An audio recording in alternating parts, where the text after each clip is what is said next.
I'm about to have a whole attitude, so I hope y'all ready.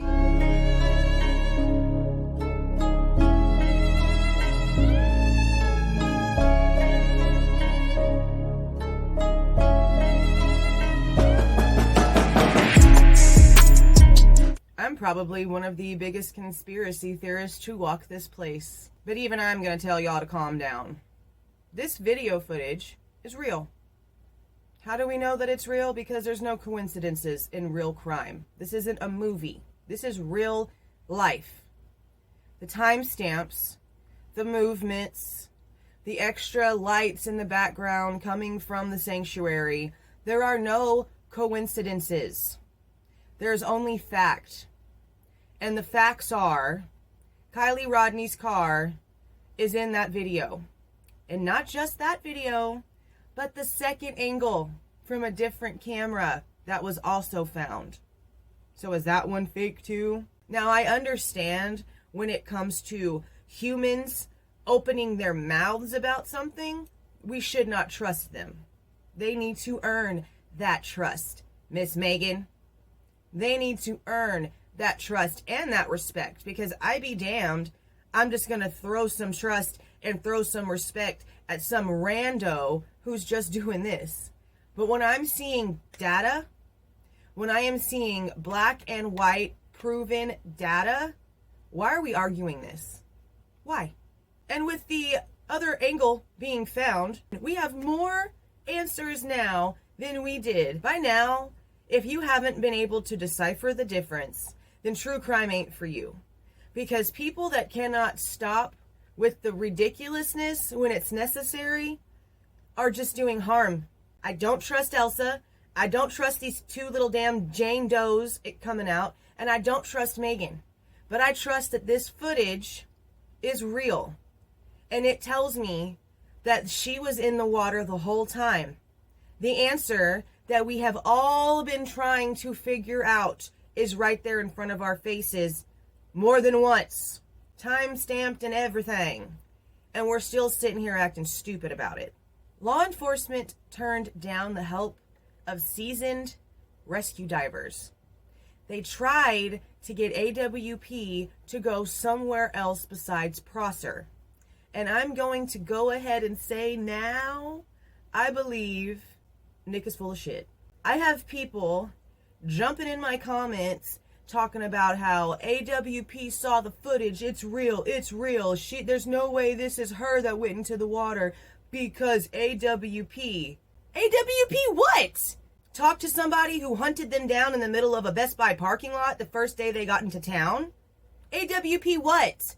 Interviewed someone who thought he saw something that might not have actually saw something? AWP what? They did not see the footage. They did not see the footage. Even after, they still had no idea if law enforcement had even grabbed this from where this guy worked. The only thing that AWP did was interview someone who claimed to have pertinent information. And because this person told them, hey man, I got a camera on my truck. There's footage of it. It's at my home office. AWP believed them because they didn't have a reason not to. Home Skillet is standing right in front of them with his homegirl right there, and they're all stating, yeah, this is what happened, and yeah, he works for this roadside company that has cameras, so it's all going to be on footage. Everything he's telling you is on footage. But AWP what? Y'all are acting like because AWP had it in the episode that it's fact. There's no fact. No one has seen any video. Now, I'm glad that I haven't heard Little Miss Megan going nowhere. Some of you may have seen the community post where I shared Captain CURT. I don't know how you say his name. He did an interview with her. But Captain CURT does really good interviews. They're long, but they're really good.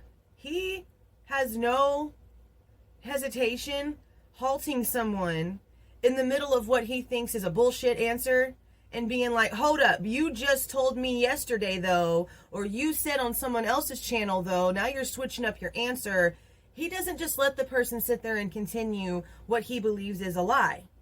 He calls them out in the middle of the interview to try to get it straightened up right then and there. And I very much actually appreciate that, because a lot of these creators, they allow these people to come up on their channel and just do this. And they don't stop them from their false narratives, even if they know for a fact that what they're spewing out of their mouths is false, because the YouTube community wants all the drama and all the juice. They don't care how false it is. They're just going to keep letting it go. And I like that he doesn't do that. And that's why, just as I predicted, Miss Megan was found to be a liar. Look at them gray hairs. Oh. Megan is older than me. And she's messy like a damn little middle schooler. Okay? Megan literally states how she walked into a bank and started talking to this person about the Kiely case on the day of Kiely's little life memorial. And then to this complete technical stranger, because Megan says she knew her but didn't know her well enough to know who her kids were. Megan then says to this person, well, if I ever see so-and-so again, I'd love to ask him some questions about that night. Not knowing that this person at the bank that she's talking to is this boy's mother. So Megan is just walking around to randos in town, giving inflections in the way that she's saying people's names and how she'd love to ask them questions. She didn't even know that that was that boy's mama. How many other people you think she did that to? Just walking up to randos, trying to get information, saying crap like that. Oh, if I ever see so-and-so, I'm going to ask him some questions. How old are you, ma'am? And then she straight up just lies about this 911 call. She didn't just lie about the 911 call. She lied about all of it. She sits there saying that it was someone from the Mexican party that Zanime talked about, okay? And then she goes on to talk about how they're a non-English speaking person that works at this store. And then the audio comes out because you know some of these channels just had to push her bullshit. No 911 call. The person in the recording literally never once states they called 911. Never once even states they saw a vehicle going into the water.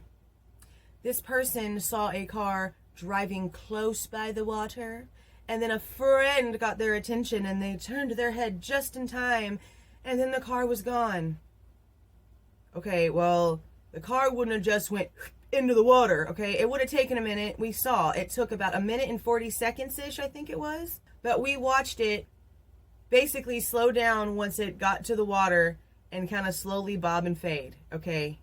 So you didn't get told hi, your head turned for half a second and turned back and it's gone like a UFO done came sucked it up, all right? And on top of that, there was no Mexican accent in this girl's voice. She sounded like a straight up little preppy white girl. So literally everything that Megan came out and said was a lie. And something else that CURT called her out on, and it wasn't just him. There was a panel of people up there. And they were all basically like, no, Miss Ma'am, you said this, so why are you saying this now? It was great. I really hope some of y'all went and watched it. I really wish I would have like reacted live, and I commented that in his comments. I spammed the crap out of the comments of this interview. Every time Miss Megan said something stupid, I had a comment. There was probably like 20 comments. I'm not even kidding. I spammed the shit out of his comment section. So Megan sits here and she states that she never gave advice to Sammy to go and do interviews or none of the things. But then in Michelle's live, where all this stuff really started popping off, she admits that she talks to Tony Dodge before Sammy did. She talked to Tony Dodge before Sammy did. It is in Michelle's first live with Megan. Go back and check. She says it. And then says she told Sammy to go on YouTube to start making this go viral because they at first thought she could have been trafficked. And then in the same breath, she says trafficking isn't normal in that area. So then they start asking, so why were y'all pushing the trafficking narrative, trying to get everyone to look everywhere else but her last location? Why was that the first thing that y'all were trying to do? And she just changes the subject and starts going off on about 25,000 different things and never actually answering the question. If Megan ever shows back up on YouTube, any creators that give her the light of day at this point are boo-boo. They're boo-boo. And I will stop supporting them, because she has done nothing but lie, rile up a bunch of crazy. Most of the YouTube community ate it up. It's just ridiculous. The thing that I'm not really quite comprehending is what SF's motives actually are. Basically just within the Kiely Rodni case in general. He is the one who posted about the fire cam on Twitter.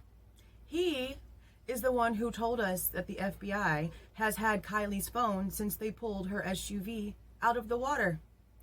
He put it on social media and then is acting all kinds of puffy-lipped butthurt because social media gave it the attention that he obviously intended for us to give it when he posted it on social media. So why he is now going around running his mouth about YouTubers who are talking about this footage, I don't understand. Makes no sense at all. And apparently the talk of AWP deserving the reward money is actually an argument right now. Are we serious? It doesn't matter if it was AWP or Hobo Joe. The person who found her should get the reward money. And Plunder does a really good job of showing how the verbiage for the fundraisers on the GoFundMe were changed the closer it got to AWP coming into town and finding Kiely. Because it was specific for the reward. And then it started sneaking in stuff about the family. And then towards the end, it was just about the family. F the reward money. That's not how this works, people.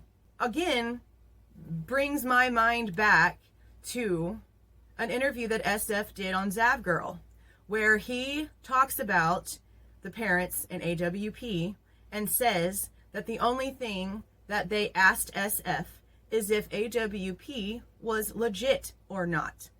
That's it. So did the verbiage change because they realized, oh shit, AWP is legit. They're probably going to find her and we're going to have to cough up 75 grand? Because now I'm really starting to wonder.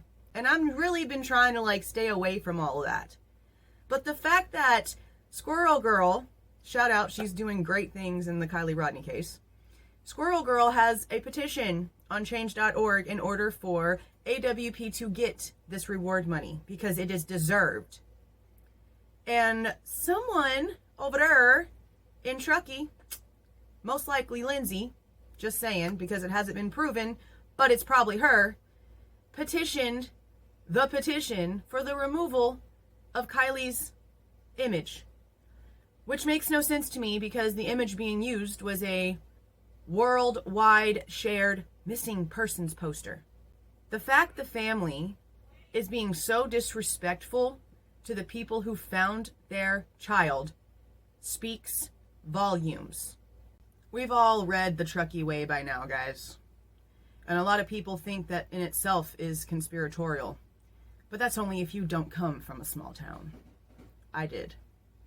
I believe the Truckee Way is real. And I believe in the way that people are thinking that it works. Because that's how it works in my small town. It's just called something different. So if we really believe that we're going to get any sort of truth out of this situation come November 1st, I just don't think it's going to happen, guys. I wonder if Kiely ever thought that her death would cause such a whirlwind, basically across the globe. I wonder what she thinks about all this. See y'all.